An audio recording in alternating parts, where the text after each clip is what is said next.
Hello everyone, my name is N. Munshekar. I am from EC department studying in Padimala Engineering College.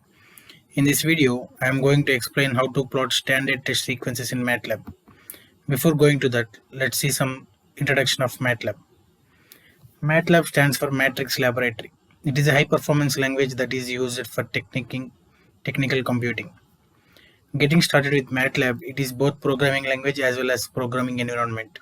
In Matlab, there are three windows. They are command window, editor script window, and workspace window. In command window, we can give our code directly and execute it without saving it. This will save our time for small and executable programs. In editor window, we can save our program with .m extension. Then we can run our program. This is useful for large programs. Workspace window. In this window, the values of the variables that are created in the program are displayed. Matlab has many inbuilt functions. With using these functions, we can find sine, cosine, and tangent, and also we can find inverse of a matrix, determinant of a matrix, cross product, and dot product. So, before going to Matlab, again we will see what are the sequences we have. First one is unit impulse sequence. Unit impulse sequence is a sequence in which only at 0 there is existence of the signal. The remaining points there is no signal. That's why the signal is represented as del of n is equal to 1 at n is equal to 0 and 0 at n not equal to 0. The next signal is unit step sequence. In unit step sequence, signal exists only when n greater than 0. That is, whenever n is greater than 0, the output is 1, like showing in the graph. When n is less than 0, the output is 0. So the expression is u of n is equal to 1 for n greater than 0 and 0 for n less than 0. The next signal is unit ramp sequence. Unit ramp sequence is a sequence at which when n greater than 0, our r of n is equal to n, like showing in the graph. At n is equal to 1, r of n is 1. At n is equal to 2, r of n is 2. At n is equal to 3, r of n is 3. So the expression is given as r of n is equal to n for n greater than 0 and r of n is equal to 0 for n less than 0. The next sequence is exponential sequence. Exponential is a sequence at which e of n is represented as e power a into n. The graph for the exponential sequence is shown in figure 4. From 0 to it will increase up to infinity like exponentially. That's why it is called exponential sequence. The next sequence is sinusoidal sequence. Sinusoidal sequence magnitude is represented by sine 2 pi n. N values increases from 0 to 360. The one cycle is continued. The last signal is cosinusoidal signal. The cosinusoidal sequence magnitude is cos 2 pi n. It is 90 degrees phase with sine. Now let's start programming in Matlab. Here it is the command window and here it is workspace window. Before going to plot, we need two things. To plot a graph, we need x-axis values and y-axis values. If you know x-axis values and y-axis values, then we can plot a graph easily. I already created a program that signal generation.m. So I will explain the program here. First of all, for unit impulse signal, we need x values and y values. Here x is considered as t.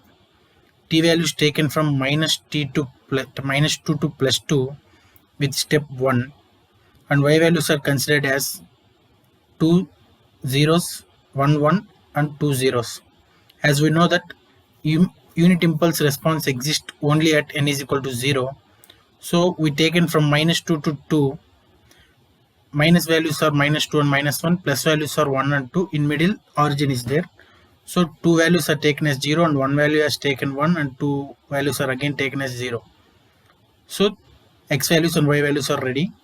Now to plot a continuous graph, we will use this function plot of x comma y, but we are here using discrete values, so we are using stem of t comma y.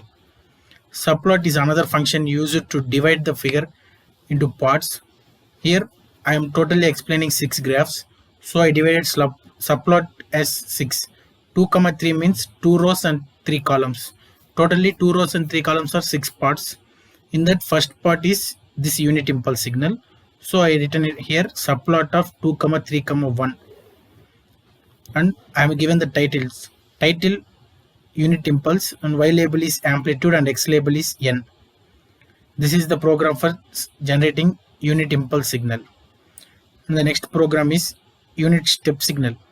Here the input is given by taken as user. N is equal to input of enter the N value.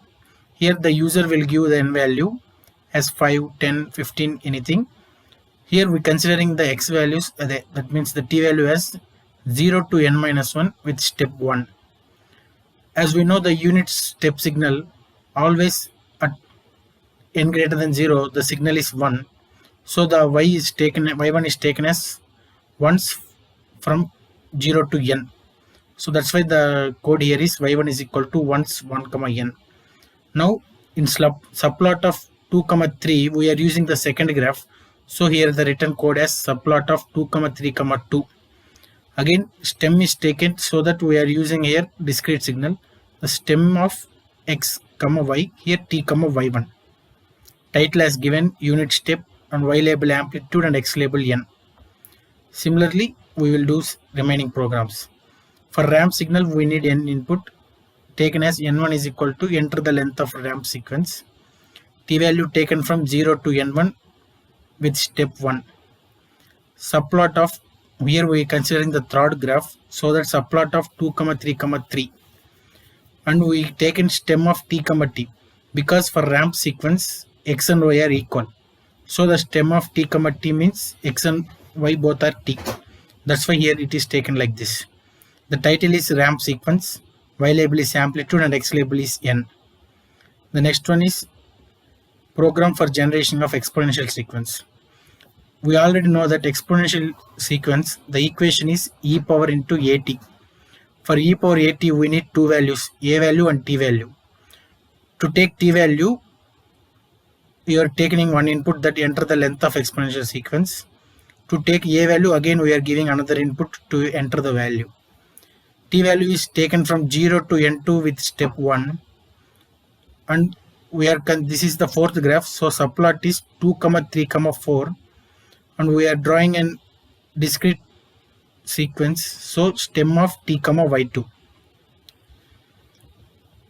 And title is given as exponential sequence, and y label is amplitude and x label is n. The next program is program to generate sine sequence. For sine sequence, the x value is taken from 0 to pi with step of 0.01. And y value is taken as sine 2 pi t. Already we know that the equation is for sine sequence is sine of 2 pi t. And it is the fifth graph, so subplot is taken as subplot of 2, 3, 5. Before 4 sequences, we drawn the discrete sequence, so we taken stem. But here we are using continuous signal, so we taken plot of t, y. Title is sine wave, y label is amplitude and x label is t. And the final program is program to generate cosine sequence. In cosine sequence also we taken t values from 0 to pi with a step of 0.01. And the equation is cos 2 pi t. Here the graph is sixth graph, so we are using subplot of 2, 3, 6. And we are using continuous sequence, so that plot of t, z.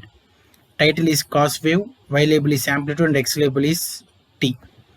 After typing all the program, we need to save it, and after saving we need to run the program. While running the program, a figure window is popped up, and in that the graph will be shown. Before that graph we are asking the n value. In command window we need to give the inputs. So for their first unit impulse sequence there is no input, we are given directly the input. But for unit sequence we taken an input here, n is equal to enter the n value. So we need to enter the n value. Let's enter the 5. So the unit step sequence came from 0 to 4. The values are 1. Next, it is asking the length of the ramp sequence as 5. So let's check in the output.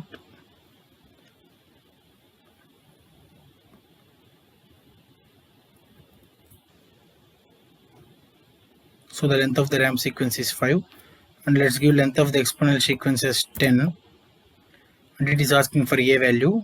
Let's give a value is 0.5, and the exponential sequence is came.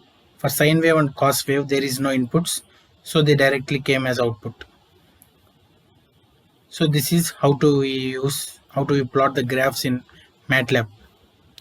We just need an x value and y value, and we will directly plot the graphs by using plot or by using stem. To find all the graphs in the same page, we will use subplot. If you don't need to use subplot, we can directly give the values to plot.